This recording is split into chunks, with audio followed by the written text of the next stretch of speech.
Hello everyone, कैसे हो। आज का वीडियो उन सब लोगों के लिए है जिनको यार आने वाले 1 महीने 2 महीने 6 महीने 1 साल में कोई बड़ा कॉम्पिटिटिव एग्जाम फोड़ना है या अपने बोर्ड्स में अपने एकेडमिक्स में एक्सेल करना है, ठीक है, और क्लास में टॉप करना है या उस एग्जाम में टॉप करके उस एग्जाम को क्वालिफाई करना, चाहे वो class 10 class 12 JEE NEET UPSC SSC कोई भी एग्जाम हो, तो ये वीडियो उन सब बच्चों के लिए है। तो उससे पहले जान लो कि मैं कौन हूं। मैं हूं अथर्व अग्रवाल और नीट में मेरा परसेंटाइल 99.95 के ऊपर था, ऑल इंडिया रैंक 612 था और जो मेरा स्कोर था 680 आउट ऑफ 720। क्लास 10 के अंदर मेरे परसेंटेज 95% प्लस थे। और देखो यार, बहुत लोग पूछते कि भैया क्या पहले टॉपर थे? नहीं, ठीक है। देखो यार, टॉपर एंड एवरेज बस एक माइंडसेट है, ठीक है। कोई बंदा जो पहले एवरेज हुआ करता था वो आगे जाके किसी एग्जाम में टॉप कर सकता है अगर उसने मेहनत की।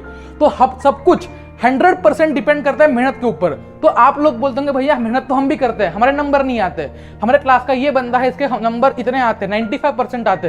तो यहाँ पे इंपॉर्टेंट चीज ये है कि उनके पास वो माइंडसेट है जो एक टॉपर बनने के लिए चाहिए, और वो माइंडसेट आपके अंदर मैं डलवा दूंगा। वो सारी चीजें जो आपको एक एग्जाम को टॉप करने के लिए चाहिए होंगी, वो सारी चीजें बताने वाला हूँ इस अगले 10 से 12 मिनट में। और अगर इन पे आपने अमल कर लिया, ठीक है, तो मैं आपको गारंटी देता हूं कि अगले 15 से 20 दिन आप अगर इनको इंप्लीमेंट करते हो तो आपकी एक हैबिट बन जाएगी। और अगर ये हैबिट बन जाएगी तो आपको पढ़ाई कभी एक बर्डन नहीं लगेगी। अगर आप मुझसे पर्सनली पूछोगे, मेरे पेरेंट्स से पूछोगे, तो मैंने यार जब मैं अपनी नीट की प्रिपरेशन कर रहा था, अभी मैं करेंटली एमबीबीएस कर रहा हूँ एम्स से, ठीक है। अगर मैं अपनी प्रिपरेशन के दिनों को याद करूं तो उस दिनों के अंदर मैंने कभी प्रेशर नहीं लिया। मैंने अपने हॉबीज भी कंटिन्यू करे, अपने यूट्यूब को भी कंटिन्यू करा। इसका मतलब ये नहीं है कि पढ़ना नहीं पड़ता, हार्ड वर्क करना पड़ता है, बट हार्ड वर्क को कैसे इंप्लीमेंट करना है, कैसे एग्जीक्यूट करना है, वो आपको सीखने मिलने वाला वीडियो के अंदर। तो अगर वीडियो अच्छी लगे तो do hit the like button और चैनल को सब्सक्राइब कर दो। आपका अपना ही चैनल है, आपको इस चैनल से बहुत कुछ टिप्स ग्रोथ के लिए हेल्प मिलने वाला होगा। चैनल को सब्सक्राइब करना बिल्कुल ना भूले।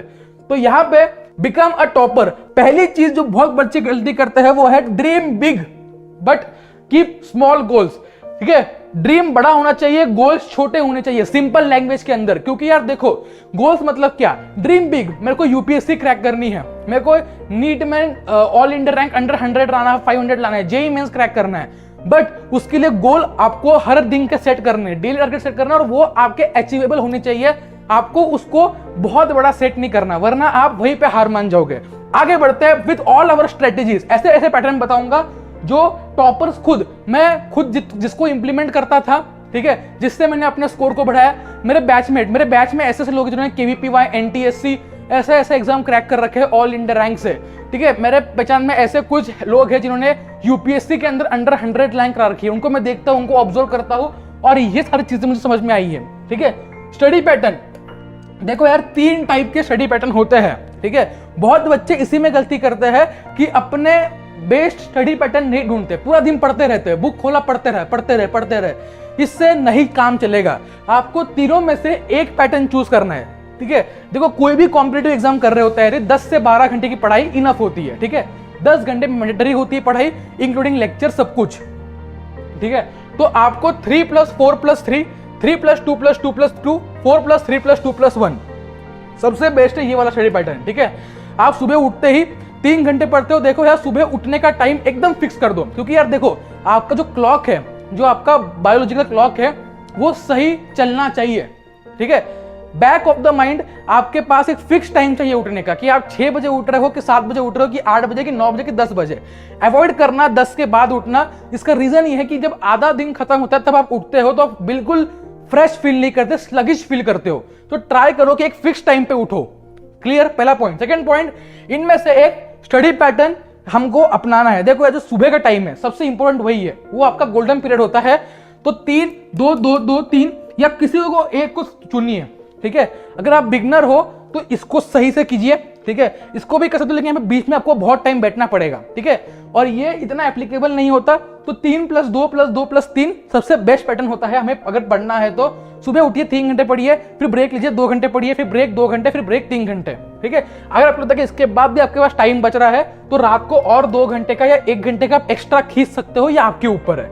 इसके बाद पैटर्न तो ये हो गया भैया। ब्रेक्स, इसके बीच में जो ब्रेक्स है, देखो ब्रेक सफिशिएंट होने चाहिए। पता है, 2 चीज बच्चे हैं, एक तो जो अंडर ब्रेक लेते हैं, जो ओवर ब्रेक लेते हैं। अंडर ब्रेक मतलब यार आपने 3 घंटे की पढ़ाई खत्म की, 10 मिनट ब्रेक लिया, ठीक है, एकदम उसमें जल्दबाजी में पढ़ने बैठ गए। नहीं, जब 3 घंटे की पढ़ाई करोगे तो 30 से 45 मिनट का ब्रेक लेना ही लेना, कम से कम 1 घंटे का ब्रेक भी ले सकते हो अगर खाना खाना है, फ्रेश अप होना है, सब कुछ।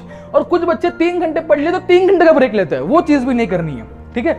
अगर आप किसी बड़े एग्जाम की तैयारी कर रहे हो तो ब्रेक्स सफिशिएंट होने चाहिए। ब्रेक में आपके आंखों को ज्यादा स्ट्रेस करने वाली चीजें देखनी नहीं है, लाइक पास से फोन पर रील देख रहे हो, ठीक है, इंस्टाग्राम देख रहे हो। इंस्टाग्राम ये सब एडिक्शन सबको है और मेरे को भी थी, सबको है। इसको आपको ग्रेजुअली रिड्यूस करना पड़ेगा खुद से।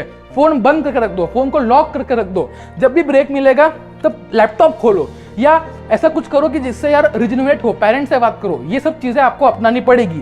थर्ड इंपॉर्टेंट चीज है नैप्स। नैप्स आपको बहुत टाइमली लेने हैं भैया। इसका मतलब क्या है, जो आप बीच में सोते हो, ठीक है, आप 30 मिनट का नैप ले सकते हो। 30 मिनट एक आइडियल टाइम है, ठीक है। दोपहर के अंदर जब आप ब्रेक लेते हो पढ़ के, तो 30 मिनट का एक नैप ले सकते हो इन 2+2 के बीच में, ठीक है। इसका रीजन ये है, जब नैप लेते हो तो बहुत जल्दी बॉडी रिकवर करती है और बहुत जल्दी अपने न्यूरॉन्स वापस से रेडी होते हैं टू ग्रैब मोर इंफॉर्मेशन। तो नैप यहाँ पे बहुत इंपॉर्टेंट चीज बन जाती है। इसके बाद आता है भैया what is this, identify your low time. Low time वो टाइम होता है जहां पे अपना कॉर्टिसोल लेवल, जो लोग बायो स्टूडेंट नहीं है उनको पता नहीं होगा, बट कॉर्टिसोल एक ऐसा हार्मोन होता है जो एड्रिनल ग्लैंड रिलीज करता है और ये आपको स्लगिश बना सकता है इसका क्वांटिटी कम हो जाए तो, ठीक है। तो अगर आपने नोटिस किया होगा, ठीक है, अगर आप सुबह 6, 7, 8 बजे उठते हो तो दोपहर में 2 से 4 ये ऐसा टाइम है बिल्कुल पढ़ने का मन नहीं करता, मेरा नहीं करता, किसी का नहीं करता। ये टाइम पूरा हमारा वेस्ट हो जाता है, ठीक है। लगता है कि बस पढ़े रहे, नींद लग जाती है, लेटे रहे, इंस्टाग्राम चलाए, शॉर्ट्स देखे।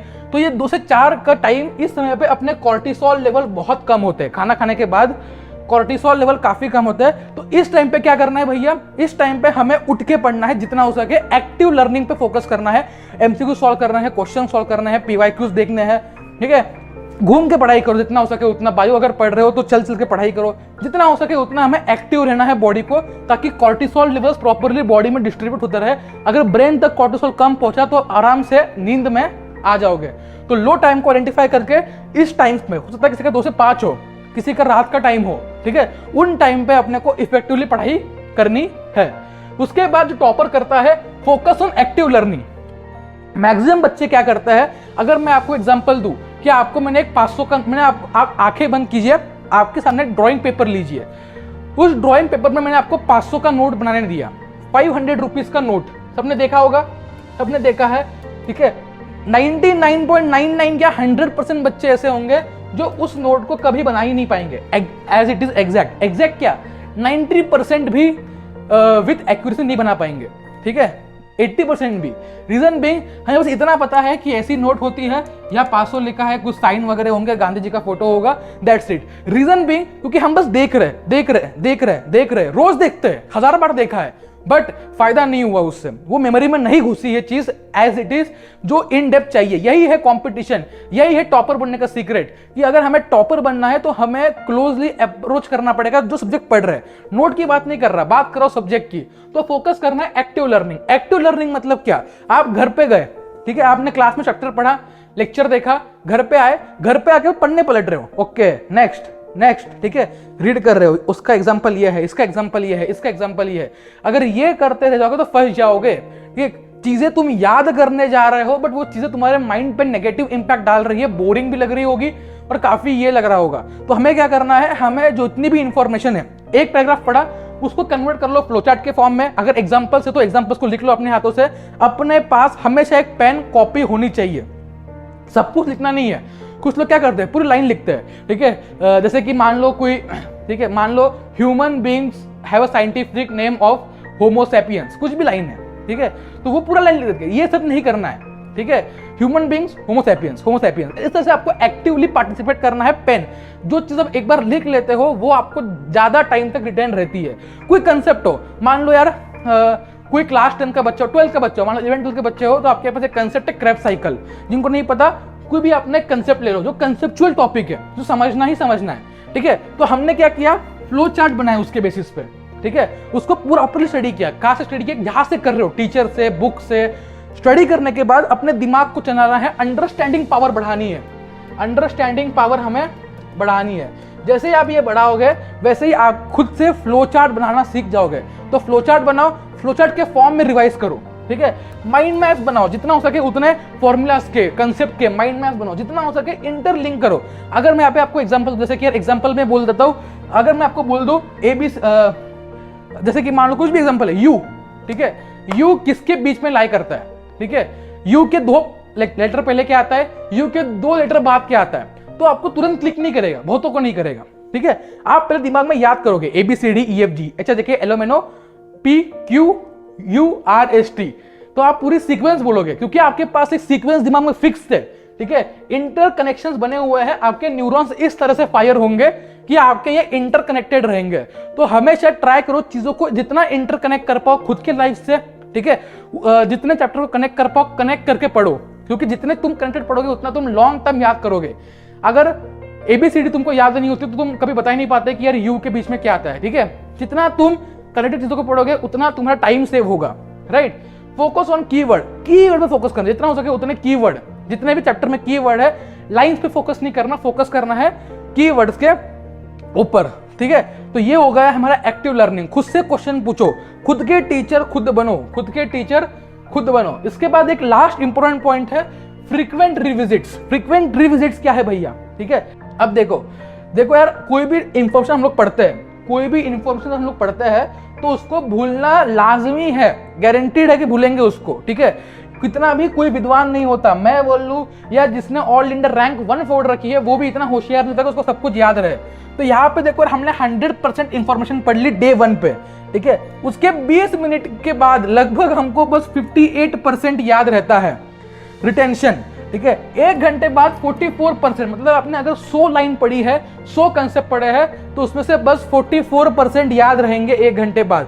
इसी तरह से अगर आप जाओगे 1 महीने बाद, 31 डेज, 1 महीना आपको हो गया है पढ़ते पढ़ते, आप देखोगे बस आपको 21% इंफॉर्मेशन याद रही, बाकी आप उड़ गए हो। तो हमें क्या करना है, हमें देनी है किक्स। किक्स मतलब क्या होता है, जब ये ग्राफ ड्रॉप कर रहा हो, ठीक है, 1 घंटा 9 घंटा, यहाँ पे बुश कर दो। यहाँ पे बुश कैसे करना है, रिविजिट, ठीक है।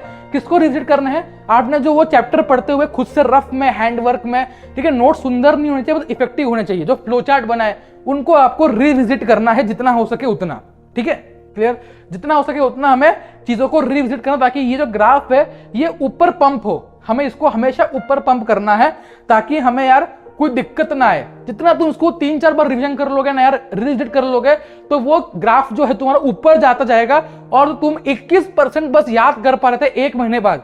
अब वो बस due to more number of revisit, अब वो 21% नहीं होगा, वो कहीं ना कहीं 70-80% तक होगा और बहुत सारा टाइम आपने सेव कर लिया। कोई बच्चा डे 1 पे चैप्टर पढ़ा पूरा और डे 31 पे उसको बस 20% याद रहा, तो उसको वापस चैप्टर पढ़ना पड़ेगा। बट आपने क्या किया, बीच में 2-3 उसके रिविजिट कर लिए, उसको रिवाइज कर लिया, तो जो आपको 100% याद था अब भी आपको 90% याद है। तो आप उस बच्चे से आगे निकल जाओगे और यही फंडा है टॉपर बनने का, कि आपको ये छोटी छोटी स्टेप जो टाइम सेविंग है। देखो यार, लॉन्ग टाइम गवाने से अच्छा है कि ऑन टाइम, ठीक है, थोड़ा आप टाइम एफर्ट डाल दो और इस चीज को करो। समझ में आ गया। तो ये कुछ चीजें थी जो आपको फॉलो करनी है। आपके दिमाग में हर रात एक रफ शेड्यूल होना चाहिए कि भैया मुझे कल ये करना है, परसों मुझे ये करना है। एक रफ शेड्यूल, लिखना नहीं है। बहुत लोग लिखते हैं कि 4 बजे उठूंगा, 4:30 तक नहाऊंगा, ये सब चीजें नहीं, ठीक है। रफ शेड्यूल के क्या करना है, सब्जेक्ट कौन से करने हैं, एक दिन में एक सब्जेक्ट कभी मत करना, 2 से 3 करना, और ये चीजें हमेशा इंप्लीमेंट करना जितना कर सको, ठीक है, जो मैंने बताई है। यही सीक्रेट है टू बिकम अ टॉपर। तो अगर आपको ये आज की वीडियो पसंद आई हो तो do hit the like button, channel को सब्सक्राइब करना बिल्कुल भी ना भूले, और हमारा टेलीग्राम ग्रुप है अथर्व अग्रवाल ऑफिशियल, जहाँ पे इंपॉर्टेंट टिप्स, हमारी पूरी कम्युनिटी बनी हुई है 36,000 लोगों की, वहां पे आइए, हमारे साथ जुड़िए, ग्रो कीजिए लाइफ में, ठीक है। चलो bye bye, all the best.